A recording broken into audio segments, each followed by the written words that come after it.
Zach Hobson wakes up alone in a motel room, disoriented and confused.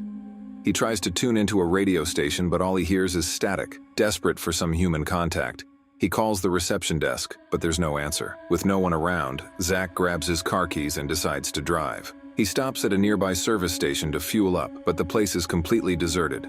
He walks through the empty workshop, checks the building, and finds no one. In the kitchen, the electric kettle is nearly boiled dry, as if someone had left it on too long. The toilet door is locked, but when Zach checks, there's no one inside. He starts to feel increasingly uneasy. Driving slowly down an empty street, Zach honks his car horn repeatedly, hoping to attract someone's attention, but there's no one in sight. He pulls up to a nearby house and breaks the glass to enter, only to find it completely empty, as though everyone had vanished without a trace. Feeling more unsettled, he continues his drive down the highway. He almost crashes into a semi-trailer that's abandoned, blocking the road. He tries to use the truck's two-way radio to make contact, but once again, there's no answer. Zach drives deeper into the city, but the emptiness only grows more profound. Abandoned cars litter the streets, and there's not a soul in sight. Eventually, Zach comes across a large pile of rubble, a building wreckage from a crashed passenger jet. Strangely, there are no bodies or survivors to be found. He continues to feel a growing sense of dread. Determined to find some answers, Zach drives to the satellite research station where he works. Once there, he discovers the place is eerily empty. He accesses a computer, hoping to make contact with other research stations around the world, but no one responds. From the printer, he retrieves a memo about something called Project Flashlight, which is still scheduled to proceed. Zach then heads down to the sub-basement level, where he finds another computer that simply displays the words, Operation Flashlight, complete. In a state of shock, Zach moves to the grid control room and notices someone sitting in a chair. He turns the chair around, only to find that the person, Perrin, is dead, his eyes bulging and his hands severely burned. Suddenly, a loud announcement blares, warning of radiation danger and stating that the lab will be sealed off. Panic sets in as Zach tries to rush to the elevator, but it shuts just as he reaches it. Thinking quickly, Zach hatches a plan. He finds a gas burner and several large cylinders of flammable gas. Lighting the burner and turning on the gas, he runs for cover. In the chaos that follows, Zach finds a recording device and listens to a pre-recorded message revealing that information about Operation Flashlight had been kept secret. Zach records his own message, stating that he believes he may be the only person left alive on Earth. But before he can finish the recording, the gas bottles explode with a deafening blast. Miraculously, Zach survives the explosion and finds an escape hatch. He climbs out from beneath the facility and makes his way to a local radio station. There, he enters a broadcast room and sends out a desperate message, stating his name, address, and phone number, urging anyone who might be listening to contact him immediately. With no response, Zach paints his name, address, and phone number on a large billboard, hoping for visibility. He returns to his house and waits, but no one calls. Desperate, Zach drives a police car through the streets, using the PA loudspeaker to call for anyone to come forward. But once again, there's no response. The evening sets in, and the rain begins to fall.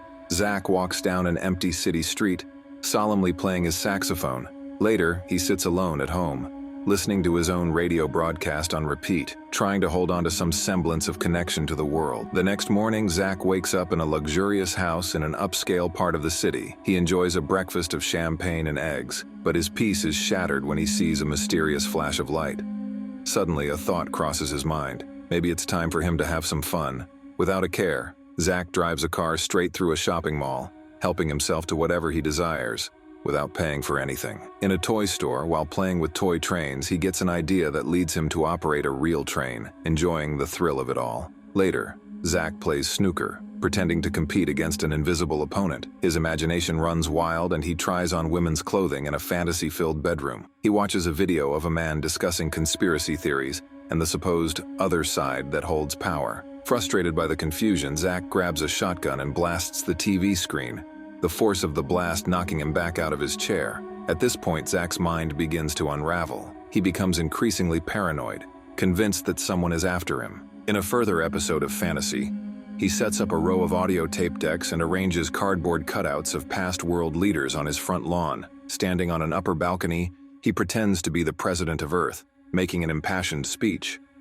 But just as he gets carried away, the power goes out across the entire city. The following morning, Zach is seen wandering aimlessly across the field of a massive football stadium, wearing nothing but a woman's undergarment. He then rushes into a church with a shotgun in hand, frantically searching for someone, or perhaps even for God himself. He stands before a crucifix, threatening to kill the kid unless someone reveals themselves. In a fit of rage, Zach shoots at the crucifix. Now completely fractured, Zach starts to believe that he is God. In the final chaotic moments, he's seen driving a large excavator, demolishing a building in its path, and crushing everything in sight. Until, shockingly, he crushes a baby pram. Zach briefly imagines what would have happened if there had been a baby inside. His mind teeters on the edge, and for a moment, he considers ending his own life. Later, Zach finds himself at the beach, swimming alone. He cleans up, sets up a portable generator to bring electricity to his house, and gathers some gardening supplies. He hears a noise. Perhaps it's real, perhaps it's his imagination. But when he looks around, he sees a girl standing in the doorway. The girl, named Joan, holds a pistol aimed at him. She tells him that none of this is real, and as they embrace, both are relieved to find another human being. They sit together, sharing their stories and experiences of how they first realized that everyone had disappeared. The next morning, Joan drives a utility truck while Zach, hungover from too much champagne the night before. The night before, there was an accident. A man had gone through his car's windscreen, and a woman had died trying to call for help on a two-way radio. Both were gone, and the scene felt like a ghost town. After a restless night, Zach makes dinner and speaks to Joan about the strange possibility that there may still be survivors. The next day, they set off in search of other people. During their journey, they have an eerie feeling of unease, a sense that something isn't quite right. That night, they sit around, speculating about the mysterious disappearance of everyone else. The following morning, Zach wakes up to the sound of a phone ringing in the motel room. Joan, pretending to be the receptionist, opens the door and surprises him with breakfast in bed, making it feel like they spent the night together. Confused, Zach brushes it off, and soon the two of them continue their search for survivors. But even as they drive around, searching the empty streets, they struggle to shake off the feeling that something out of the ordinary is happening. Later, while Joan searches a nearby hospital, Zach is parked outside, recording notes on his theory that the fabric of the universe may be changing. Suddenly, he finds himself facing an unexpected obstacle. Roads are blocked, and when he reverses, a truck suddenly rolls into his path, trapping him. As Zach gets out to investigate, a man wearing a balaclava and holding a gun jumps out, taking him captive. Zach tries to explain he's alone, but then Joan calls him on the radio, which makes the man, named Appy, realize that Zach had lied. Together they head off to find Joan. When they finally meet, the three of them share an awkward but heartfelt hug. That night, they sit around a campfire, and Appy begins to talk about a strange experience. He tells them how during a fight with a friend, he found himself watching from above as if out of his own body, floating toward a light. He managed to snap back to consciousness, but his friend was gone. Joan shares that she had a similar experience. Zach, meanwhile, remembers waking up in the motel bed and wondering if he had accidentally taken an overdose of pills. It dawns on him that each of them had a near-death experience when everyone else disappeared. This strange phenomenon seemed to connect them all. The next day, they discover a massive hall where Appy plays the piano while Zach and Joan dance, letting go of their anxieties for a while. That night, Joan wakes up to find Appy missing from his bed. When she finds him later, he's standing over a grave, quietly praying. She returns to bed, her mind swirling with questions. The following morning, Zach spends time studying the sun, which he believes is on the brink of collapsing. Meanwhile, Joan and Appy jog together, and during their run, she talks to Appy about friendship. She asks him about a fight he had with his friend, and Appy reveals that his friend had tried to kill him because Appy had killed his wife. Joan is shocked and asks him why he did it. Appy's answer is simple: it was necessary. Joan begins to see Appy in a new light. As they prepare to leave, Zach tries to explain things to Joan, but she is still upset over Appy's past. Zach and Appy argue over who's in charge, and the tension is palpable. Zach storms off in the truck, with Appy hot on his heels. Joan follows in a smaller car, and as they drive, Appy listens to Zach's recording of his findings about the sun. In a moment of frustration, Appy runs Zach off the road. Joan, in an attempt to stop the fight, grabs a gun from Appy's truck and fires a warning shot.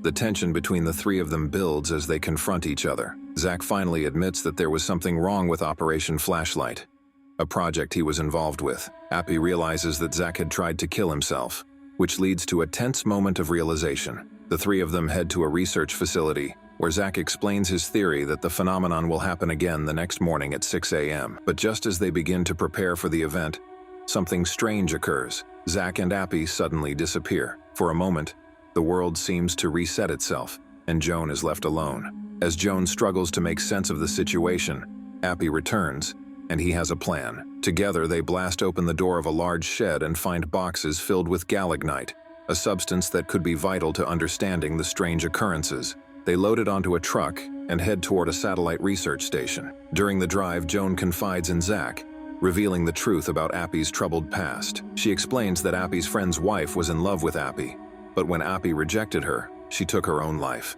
Appy's friend blamed him for her death and their friendship was destroyed. As they approach the research station, they find a fuel truck blocking the road, but Appy pushes it aside, and they continue. The closer they get, the more Zach's instruments pick up unusual readings, indicating that the research station is operating like a microwave oven. If they get too close with the truck filled with galagnite, it could explode. Zach makes a decision. He will drive the truck in alone, using remote control equipment back in the city to guide him.